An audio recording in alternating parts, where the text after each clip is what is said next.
qui sont prêtes pour jouer ces jeux de nos amis occidentaux.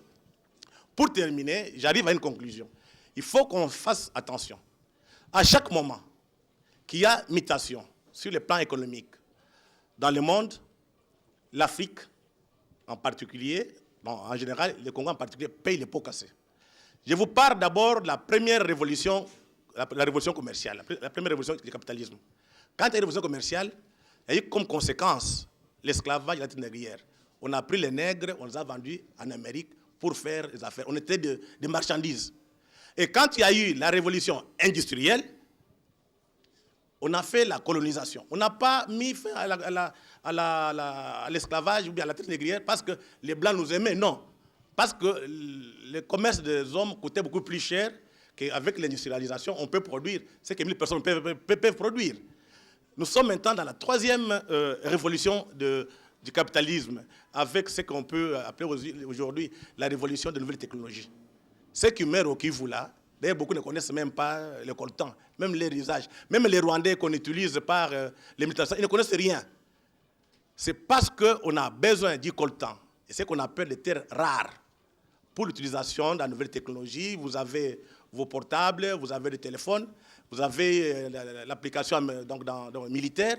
Donc ceux qui auront à avoir la maîtrise de ces nouvelles technologies, qui vont contrôler, comment dirais-je, les mines, c'est eux qui vont mener le monde de demain. Donc nous sommes victimes d'un capitalisme prédateur. Et si on ne fait pas attention, si nous restons ici, nous chamaillons comme des enfants, nous serons des esclaves sur notre propre territoire. Voilà pourquoi nous venons ici pour vous parler. Vous êtes jeunes, il ne faut pas voir la vie aujourd'hui. Vous voyez ce que sera le Congo d'ici 20 ans, 30 ans. Parmi vous, il y aura des gens qui vont occuper des postes, il y aura des professeurs. Il faut que vous preniez conscience. Et là, je dis, il faut faire attention avec tous ces discours de soi-disant amis occidentaux qui viennent nous aider pour nous développer, qui viennent nous aider pour nous en sortir. Il faut faire attention. Prenez-vous en charge, comme M. Kabila le disait, pour que le Congo redémarre, que le Congo joue son rôle au centre de l'Afrique comme une puissance. Une fois de plus, merci.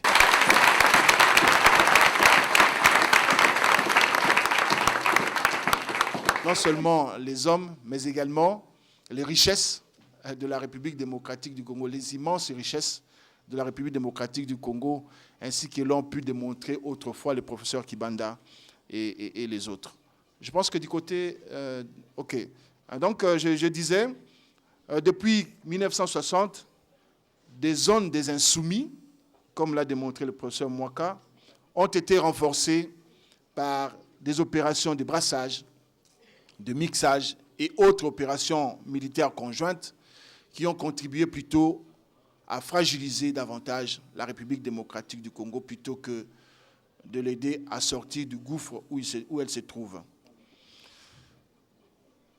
La balkanisation, selon Freddy, est un projet savamment étudié et qui est en train de se mettre en place.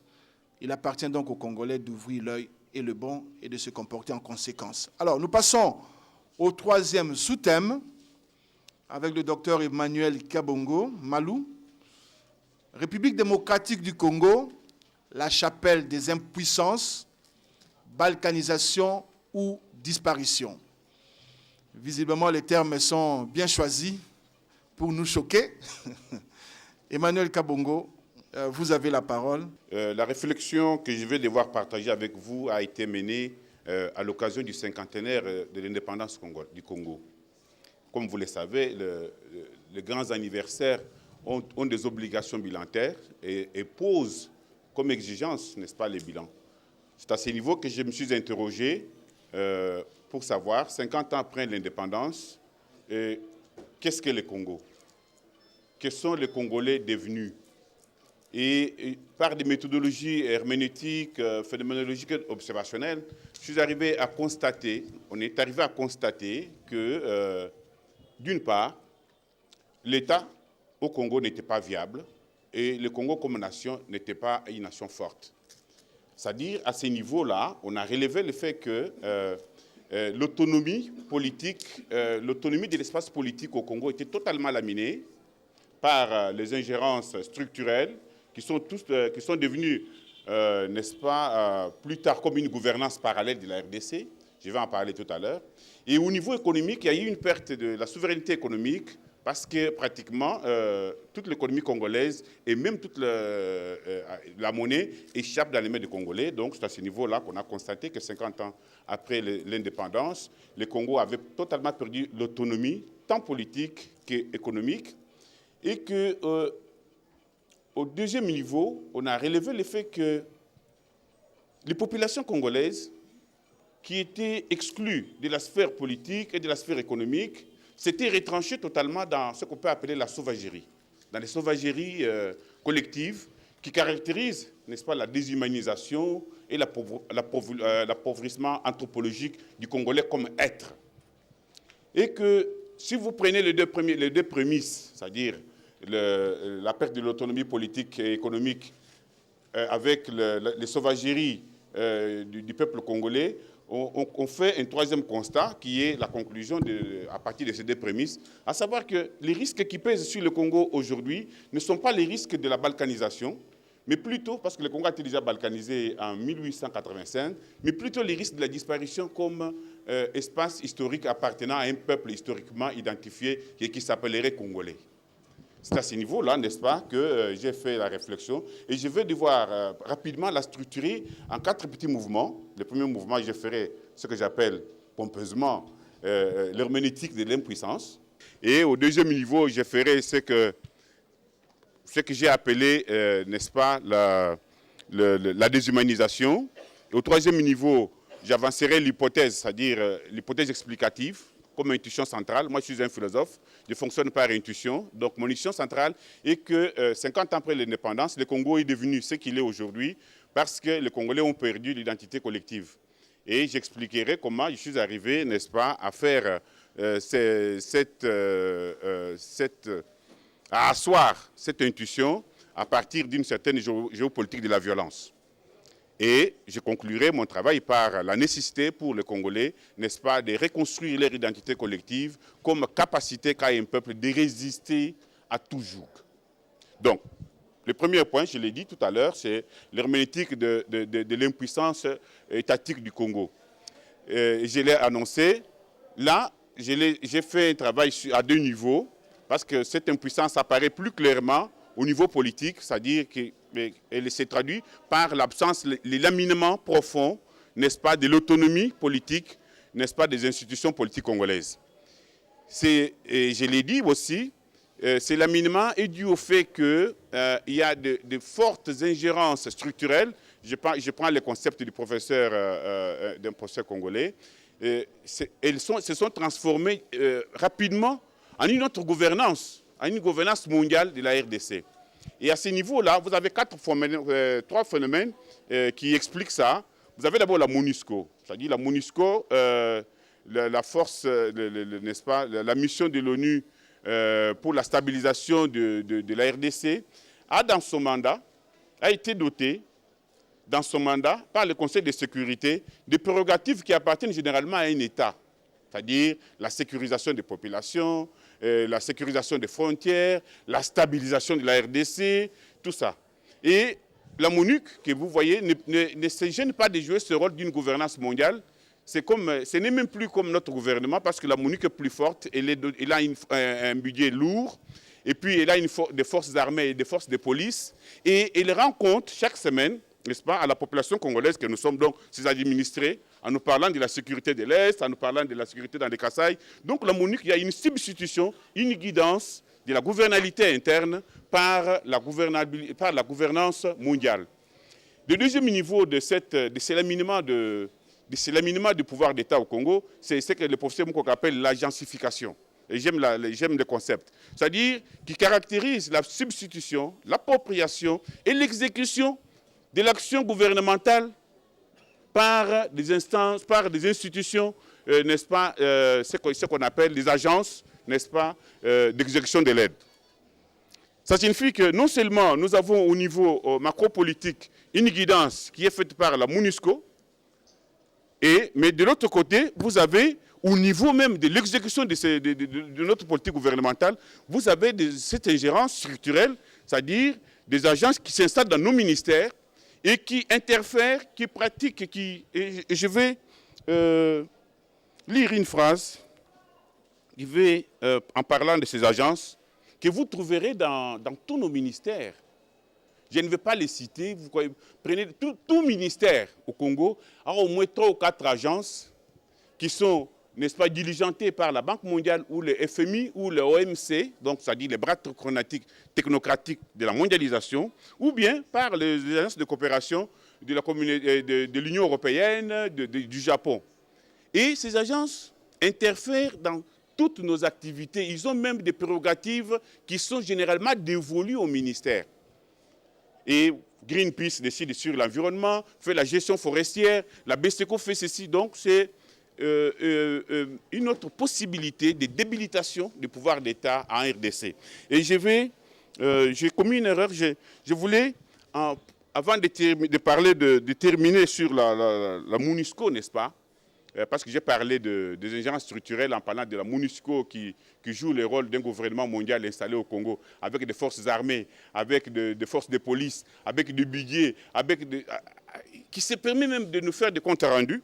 Et je voudrais, à ce niveau-là, lire une phrase d'un texte qui a été publié par Franck Fanon en 1961 et qui est sorti dans un grand journal d'alors. C'est dans Afrique Action du 20 février 1961. Franck Fanon écrit ceci. Et le texte est intitulé La mort de Lumumba. Pouvions-nous faire autrement? Alors Franck Fanon écrit ceci. Petit à petit, l'idée d'une intervention de l'ONU prenait corps. Alors, on peut dire aujourd'hui que 2 erreurs simultanées ont été commises par les Africains. Et d'abord, par Lumumba quand il sollicita l'intervention de l'ONU. Il ne fallait pas faire appel à l'ONU. L'ONU n'a jamais été capable de régler valablement un seul problème posé à la conscience de l'homme par le colonialisme. Et chaque fois qu'elle est intervenue, c'était pour venir concrètement au secours de la puissance colonialiste du pays oppresseur. Voyez le Cameroun. De quel pays juste le sujet de M. Ahidjo, tenu en respect par un corps expéditionnaire français qui, la plupart des temps, a fait ses premières armes en Algérie. L'ONU a cependant contrôlé l'autodétermination du Cameroun et le gouvernement français y a installé un exécutif provisoire. Voyez le Vietnam, voyez le Laos. Il n'est pas vrai de dire que l'ONU échoue parce que les causes sont difficiles. En réalité, l'ONU est la carte juridique qui utilise les intérêts impérialistes quand la carte de la force brute a échoué.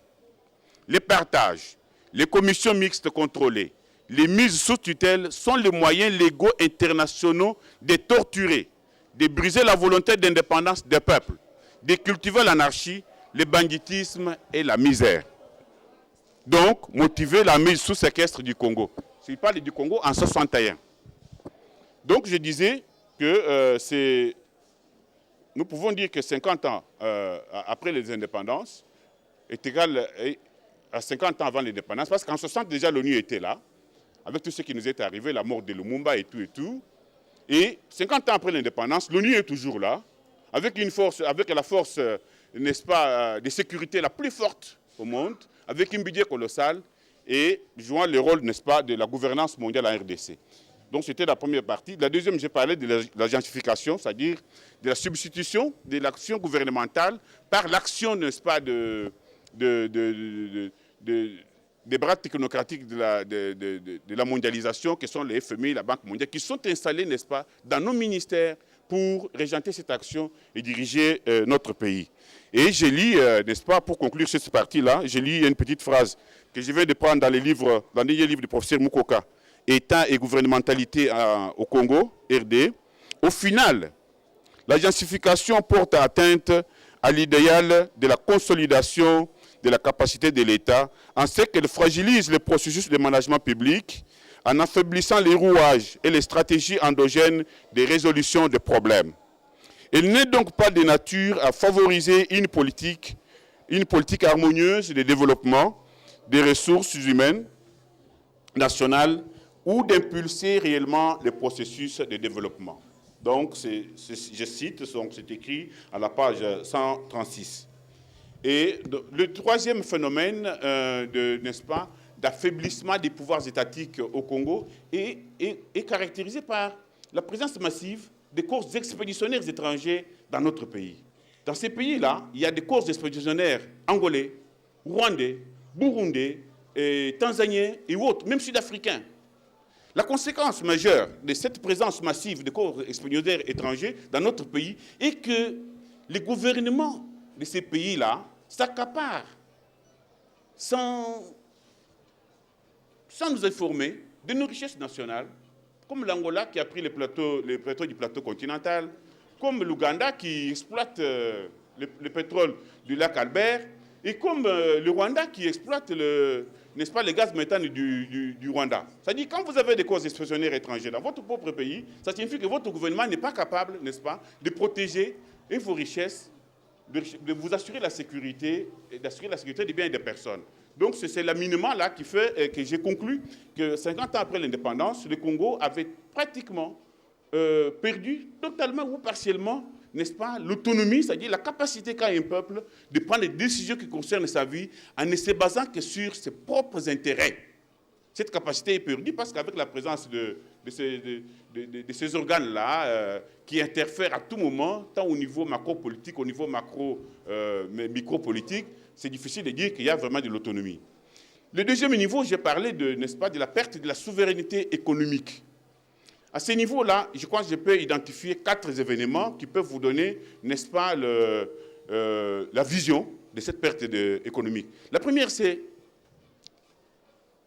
sont les privatisations massives et en pièces détachées des entreprises congolaises, qui s'effectuent sous nos yeux avec Copirep, encore une agence d'exécution, où aujourd'hui, tous les services de base, c'est-à-dire les 22 entreprises que le Congo a comme service de base, a comme capacité, n'est-ce pas, industrielle, ont été dans une opacité incroyable, privatisées, donc données aux étrangers, sans qu'on sache quels sont les capitaux qu'on a mis dedans, qui a pris quoi. Et ça fait qu'aujourd'hui, je me pose la question de savoir si l'État n'a plus en main l'électricité, alors qu'il n'y a que 7% des Congolais qui accèdent à l'électricité, n'a pas l'eau en main, n'a pas le poste, les télécommunications et tout. Qu'est-ce que le social sera fait demain? Le deuxième niveau de cette décapitation économique est fait du fait que, actuellement, quand vous regardez tous les services commerciaux, tous les services, n'est-ce pas, bancaires, sont tenus et détenus par des étrangers. Les banques, il y a les Indiens, il y a les Pakistanais, les Chinois. Il n'y a aucune banque ici, dans notre pays, qui appartient aux Congolais. La seule banque qui appartenait à un Congolais, M. Kundelo, BIC, a été vendue sous pression, n'est-ce pas, aux étrangers. Et les Libanais ont leur propre banque, Soficom, banque congolaise, qui font fonction de, n'est-ce pas, de récolter l'épargne interne et de mettre cette épargne interne, n'est-ce pas, à la disposition des Libanais, des étrangers, pour qu'ils puissent maintenant, n'est-ce pas, financer Congo Futur, qui nous nourrit de n'importe quoi, parce que nous n'avons pas ici, nous ne maîtrisons même pas ce que nous mangeons, qui nous nourrit avec du n'importe quoi, et en place, n'est-ce pas, ils mettent même leur propre télévision, ils mettent en place leur propre, n'est-ce pas, système de communication. Vous avez RTL qui n'appartient pas aux Congolais. Donc c'est l'ensemble de tout ça qui démontre qu'en réalité, les Congolais ont perdu, n'est-ce pas, la mainmise sur leur économie. Mais pire encore, les Congolais ont perdu la mainmise sur leur monnaie. Et je crois que j'ai un livre qui vient de sortir aux États-Unis, écrit par Noël Changi, qui a parlé justement de la vision d'une monnaie forte, plaidoyer pour une monnaie forte en RDC, et qui fait 2 révélations. Il dit qu'au Congo, il n'y a pas, la population congolaise a perdu la mainmise sur sa monnaie parce que les capitaux sont des sources étrangères et que les banques sont tenues par les étrangers. Il dit quoi? Il révèle qu'au Congo, contrairement à ce que dit la Constitution, l'article 157 de la Constitution, il y a 2 monnaies qui circulent. Et ces 2 monnaies constituent des masses monétaires différentes. La première masse, qui est faite de francs congolais, ne constitue que 5%. La deuxième masse est faite de 95% de dollars.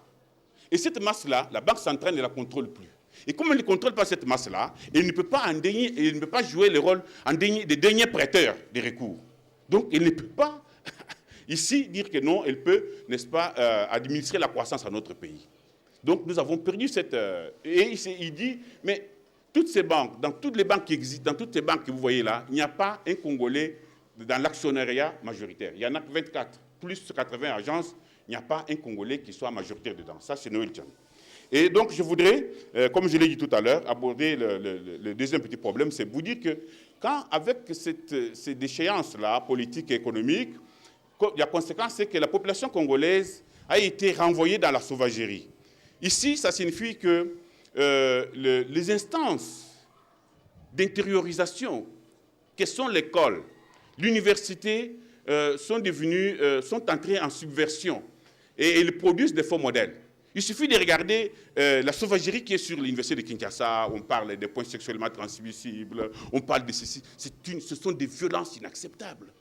Et toute cette violence, vous la trouvez aussi dans la rue avec la recrudescence de la violence gratuite que vous appelez Koulouna. Vous allez dans les églises où les gens vont se réfugier, mais on leur demande de l'argent, c'est-à-dire qu'il faut payer la dîme. Donc c'est l'ensemble de toutes ces violences, et je peux vous en citer partout. Nous sommes dans une société de sauvagerie. Je ne dis pas de violence, je dis de sauvagerie, c'est-à-dire de déshumanisation. Dans un ministère, dans une administration publique, vous trouverez des gens qui vous demandent de l'argent, même pour une signature. La corruption est devenue généralisée. Tout ça sont des sauvageries qui démontrent que le peuple congolais est inconscient de ce qui se passe, de sa perte de souveraineté économique et politique. Et c'est ainsi que j'ai avancé, parce que nous faisons de la recherche. Quand on m'a demandé, mais pourquoi est-ce que 50 ans après l'indépendance, les Congolais ont perdu la souveraineté politique, la souveraineté économique, et ils sont rentrés dans des sauvageries comme des peuples primitifs, j'ai avancé une hypothèse explicative, ce que j'appelle mon paradigme explicatif. Et en tant que philosophe, j'ai dit, nous avançons par intuition, une intuition centrale, qui est de dire, tout ce qui nous arrive, c'est parce que le Congolais a perdu, n'est-ce pas, l'identité collective comme socle. Et pour arriver à cette conclusion, pour asseoir cette intuition, j'ai procédé par une simple observation de ce qu'on appelle la géopolitique de la violence. C'est-à-dire quoi? Quand le professeur Mwakala a dit, tous les pays du monde subissent des pressions, subissent des violences. Vous le savez, les Vietnamiens ont subi des violences avec les Américains qui ont fait une longue guerre au Vietnam, les Juifs avec les Arabes, donc l'Iran aujourd'hui. Alors, on se pose la question de savoir comment ces peuples-là résistent, n'est-ce pas, résistent à l'occupation de leurs terres, à l'occupation de leur sol, au vol de leurs minéraux par des armées étrangères. Voilà ma question. Et j'ai découvert à ce niveau-là que c'est parce que ces peuples-là ont confiance en eux-mêmes. Ils sont fiers d'eux-mêmes, ils sont fiers de leur histoire et qu'ils établissent avec leur territoire national, leur terre, une relation fusionnelle qu'on appelle patriotisme. En fait, le Congolais, qui curieusement à ce que vous dites, n'est pas un patriote. C'est-à-dire qu'il n'est pas capable de défendre sa terre. C'est-à-dire la terre en tant qu'espace génératrice de l'identité collective. Parce que l'identité collective, c'est et l'histoire, et les langues, et la psychologie commune, mais qui naissent sur une terre. Il n'y a pas d'histoire, il n'y a pas d'identité sans territoire. Et donc le territoire national constitue la matrice de notre identité collective. Et si vous n'êtes pas en mesure de la défendre par tous les moyens, c'est-à-dire que vous n'avez pas l'identité collective. Et en même temps, j'ai remarqué que ces pays-là résistaient parce que les gens avaient une forte identité collective, avaient un amour immodéré de leur pays. Vous le trouvez chez les Chinois. Et chaque jour ici, les Chinois et les Vietnamiens se battent dans les mers de Chine. La Chine a la bombe atomique, même plusieurs bombes atomiques. Le Vietnam n'en a pas, mais ils se battent chaque jour. On dit comme à la frontière indo-pakistanaise. Alors, je me dis que ça fait partie n'est-ce pas, du fait que l'identité collective au Congo ayant été laminée, n'existant plus, les Congolais ont un amour très faible pour leur terre, un amour, disons, qui n'existe nulle part. C'est-à-dire, je me rappelle, il y avait une guerre du côté d'Indjili là-bas, et je voyais beaucoup de Congolais en train de boire la bière du côté des stades. C'est comme si cette guerre était lointaine, et il se faisait dans un autre pays, et comme s'il ne nous concernait pas. Donc, c'est cette absence d'identité collective, absence de l'amour pour les pays, absence de la solidarité collective. Nous sommes le seul peuple au monde incapable de se mettre ensemble pour faire une affaire. Alors que tous les petits peuples qui viennent ici, excusez-moi, tous les grands peuples qui viennent ici, les Chinois, les Pakistanais, les Libanais, se mettent ensemble, ils vivent ensemble dans une même maison pour faire des affaires et ils gagnent.